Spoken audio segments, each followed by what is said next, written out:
guys, how are you? Back again. This is Charity on turning scars into stars.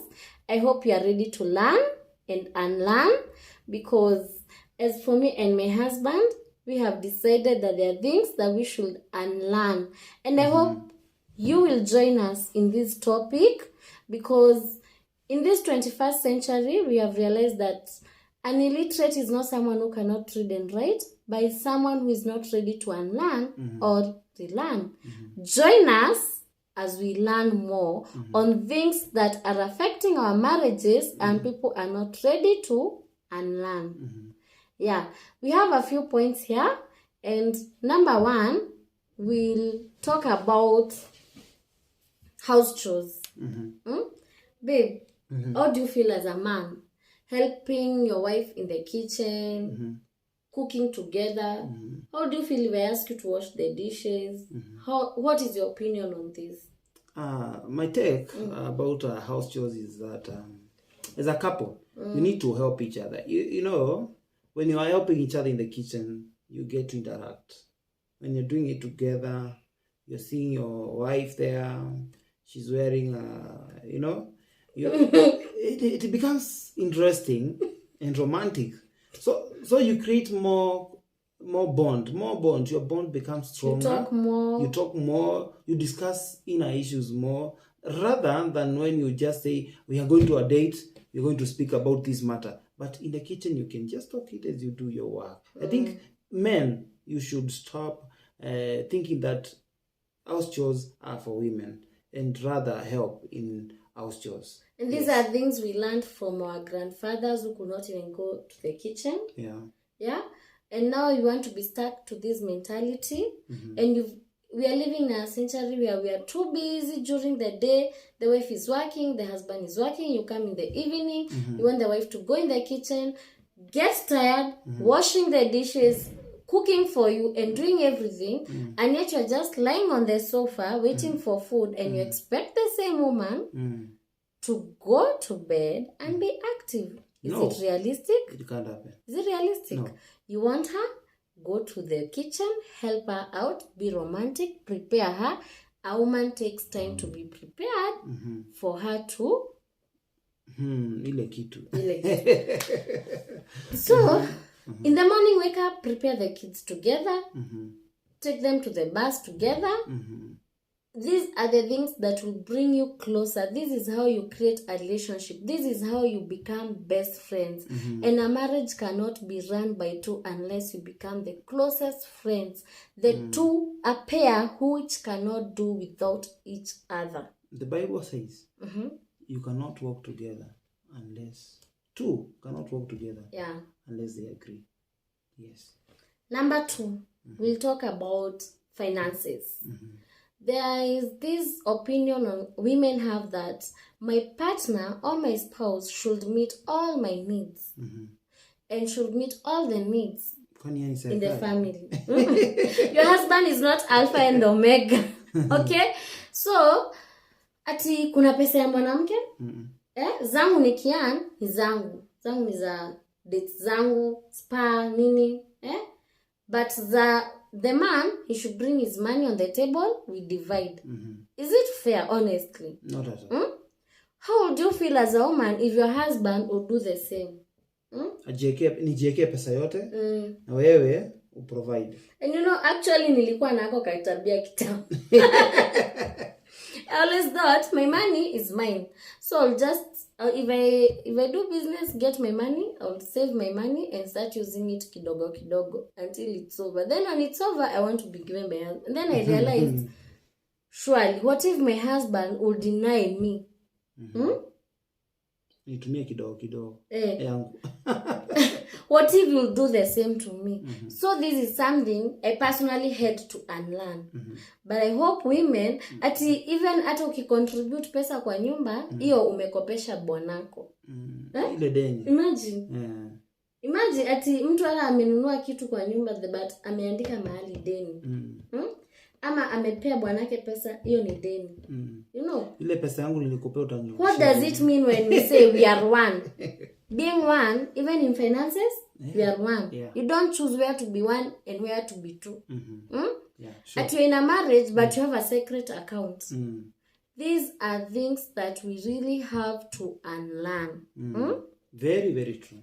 Number 3, there's this mentality that your spouse should or is supposed to comply with your boundaries. What do you think about this, babe? Like, no, here we don't really agree so much. Like, boundaries. I have my own boundaries. Kuna mali simu ni yangu, simu ni yako. Kuna mali nafaa kwenda yenye hujui. Niko na marafiki zangu, ufai kukuja. What do you think? I think cheating starts there. If you have a secret, it is between you and maybe those other people. So there comes the issue of trust. And that is something that people need to unlearn. Most of men have these ati tunaenda mkutano ya wanaume. Your wife doesn't know anything about those guys. Maybe they are gay. Honestly. Yeah, sure. Yeah, ati, it is happening. Bibi yako anachukuana na maybe single ladies and there. Nani bibi? Maybe they are lesbians. And you don't know. You never know. You never know. Yeah, you never know. Na mko hapo kwa nyumba, so kuna hizo boundaries. You don't know who is talking on this phone. Yeah. You don't know what communication, what conversations are going on in the phone. So if you are transparent actually enough, what I think about a phone, if you even have to have a password that you are not telling your wife or your husband, then already there is an issue. There is an issue. A big one. Already there's an issue. And if you also feel the need to go through even your partner's phone, already there's an issue. Sure. Very true. Because here is where you, in marriage, you have to have trust. Without 100%. any boundaries. Without any boundaries. And na kitu ya wanawake kusema I need a long time, nini. Hiyo ni wana. Long time ya kufanya nini? Lord, what are you thinking in a not unless you are in prayer. Not unless you are on a prayer mountain. Why do you want to be alone? You know, even Christian women have this narrative, and it is very wrong. I don't know who taught them that. As in, I need a long time, and you know, this time I will be alone. I don't want someone else. What if that person is in a cocoon?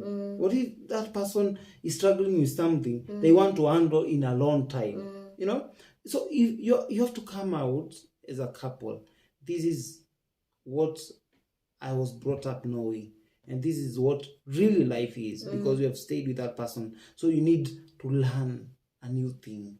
You need to learn. You can have a long time. You and your wife. Okay, a woman can have friends. Yes. And you can meet. Okay, even a man. And you can meet. But isikue na ile boundary ati usikuje hapa. Very Ama friends that I don't know about. It's okay if I have friends. But it's also important for my husband to know what kind of friends am I meeting. It's okay if you have friends, because you even have people that you work with, your colleagues. But I should also know your colleagues. Sure. I should also know the kind of friends you have. And for that matter, let me be allowed on air to say this. If you are married, make sure 99% of the friends you keep, they have also families.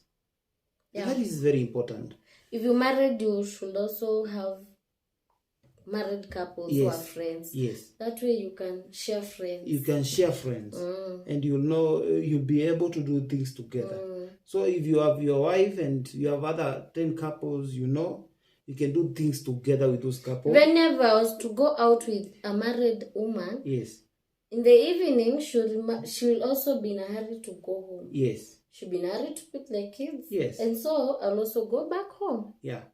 You so, see? Yeah, but if you go with single ladies, they don't care. They don't care about time. Them. Yeah, sure. Yeah. So the next thing is, one thing that is ruining marriages is because of how we solve our conflicts, because we have this narrative of I'm not the one who is wrong. I should not apologize first. You're always looking at each other who will apologize first. So, babe, who do you think should apologize first? Anyone can apologize. The Bible says that a composed response takes away wrath. You know? So, ukiwa na hasira na nikujibu kwa upole, it's like I'm apologizing. Ama nikikukosea na uniongeleshe and I answer you in a polite manner, I become that's maturity, and it helps us grow. We understand that you have conquered 99% ama 90% of the wrath. So mtu atakukasirikia. So the person, anyone can apologize. But ukikosa, be quick to say, I'm sorry, nimekosea. That is if you care for your relationship. Yes. But if you don't care for your relationship, you'll end up saying, the pride will carry you. And you'll be like, I don't care. Ufikiria venye utafikiria, tupatane huko mbele. So it will be... And sometimes when in relationship, inabidi tu even you say sorry when you're not even wrong. Yeah. You know, for the sake of your relationship to work, if just saying sorry will calm down your partner, you sit down and talk things. And one thing that has really helped us is not going to bed. This is our rule. We'll never go to bed and sleep when we are mad at each other. Very true. If we don't solve a problem, we'll not go to bed. But we go to the bedroom, just sit down and discuss our issues before we sleep. Otherwise, we will not go to bed. And as a couple, you should never ever go to bed mad at each other. Sure. Otherwise, na compile issues pamoja and to become a mountain very soon. Very, very soon. And will erupt. Very true. So solve your issues as fast as you can. Okay? The other issue is that people should unlearn is who to discipline the child, who should train kids in the family. What do you think, babe, about this? When it comes to discipline, the way many African communities have been brought up that the father is the master. Wewe, mimi nikikuja hapa, nikiongea, kila mtu chini ya kitanda. But you see, I've come to realize, and these men we need to just change, that as in the disciplining thing, we need to also give our wives a responsibility in disciplining the children. Yeah, actually I think it's very important to sit together and do it together. And discuss. You know, when it comes to discussion is to say, our son, we have realized he has this habit. What is the best way to discipline him? Of course, he needs discipline because the Bible says, if you spare the rod, you spoil the child. So we need, as men, to also involve our wives in disciplining children. Otherwise, we'll get them and you lost. should agree on how to discipline the kids before you even go where the kids are. Sure. You should not disagree in front of kids. You should agree, discuss, how do we go about this, agree as two, and when you go to kids, be one. The mistake we do is we start disagreeing in front of kids. Huyu akichapa mtoto, huyu anatetea mtoto. And then the kids now will start choosing sides and having their favorite parent. But the truth is, the two of you just want the best for your kids. So these are things that even before marriage, you should sit and discuss. How shall we be disciplining our kids? These are things to discuss. Even when you go for dates, these are some of the things. As you discuss finances, communication, take time to even discuss about your children, how to discipline them and how to help them. Yeah, and the other point is who should initiate sex in marriage. Yeah. And Actually, when the wife is the one who is the lady. Si nyinyi mnafaa kutuomba. Hapana, sikuwa ni wewe una feelings? Sasa unafaa kunibembeleza. Actually, it is even better when they introduce, when the women introduce it. Yeah, so because I think anyone can. Yes. Anyone can, but majorly it's better when it comes from you. No, mentality. No. Unafaa kuanza. Not really. When it comes from you, you'll be more active in it. But sangine, as a man, you can struggle, to put the generator on. Men were meant to struggle. Not really. Not in this matter. But if you still have feelings the same way as the other partner, you need to just make it fun. Yeah. Today I can initiate. Today I can initiate, tomorrow you can initiate. You can even initiate 3 days, 4 days. You don't have to say, hey, I'm the one who initiated yesterday, so I will not. Who is benefiting? It is you. If you take sex, like it's your partner who is benefiting more, then you will always be there waiting for him or her to struggle. But when you know that you're also benefiting from it, then you know that you can initiate at any given time. And I think we've come to the end. Yes. This is not all the things. The list is too long, but for today, allow us to stop there. Yes. But I hope you've learned something. Yeah. And as we have said, let us be ready to relearn some things and unlearn others. So kindly be open if you love your spouse. Be open-minded and be ready to change your mindset. You know, mindset, a mind ni kitu kidogo sana, but it is very your mindset is what controls everything, your emotions, your actions, how you behave, how you react to things. So let's be ready to change our mindset, and let us be ready to pray even to God to mold us to be better people for the sake of our marriages. Otherwise, kitawaramba. And for that matter, I would just request everyone who will be seeing this video, you just comment. Just say something about the things you have unlearned, the things you had learned, the things you have unlearned about marriage, and the things you copied from your ancestors, and now you have unlearned, and how they have been impactful to your marriage. We want every marriage to work. Actually, it is the goal of God, the idea of God, that every marriage should work. Lest we see you divorce because of just not unlearning something that you could have unlearned and you could have transformed your marriage. Thank you. And it is upon us to prove to the world that marriage works. Sure. That you can be happy in marriage, that you can have one spouse for a lifetime and be happy. Because as the world is putting it in Facebook and all over, ata mkipost picture, mtaachana tu if you're happy.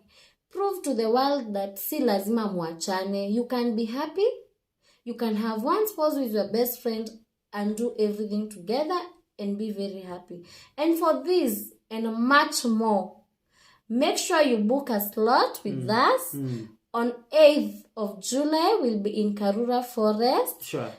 Join us. Will be a few more couples. Yeah. Join us. We'll discuss more about marriage and we'll have fun together.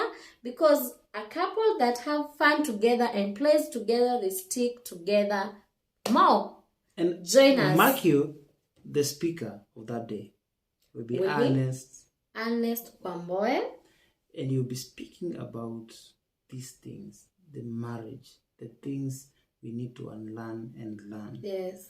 So don't forget to subscribe and click the bell and share this YouTube channel to many more people. We will appreciate, and God will bless you as we spread the gospel that marriage works. For more details, be on my comment section. Thank you. Bye, guys.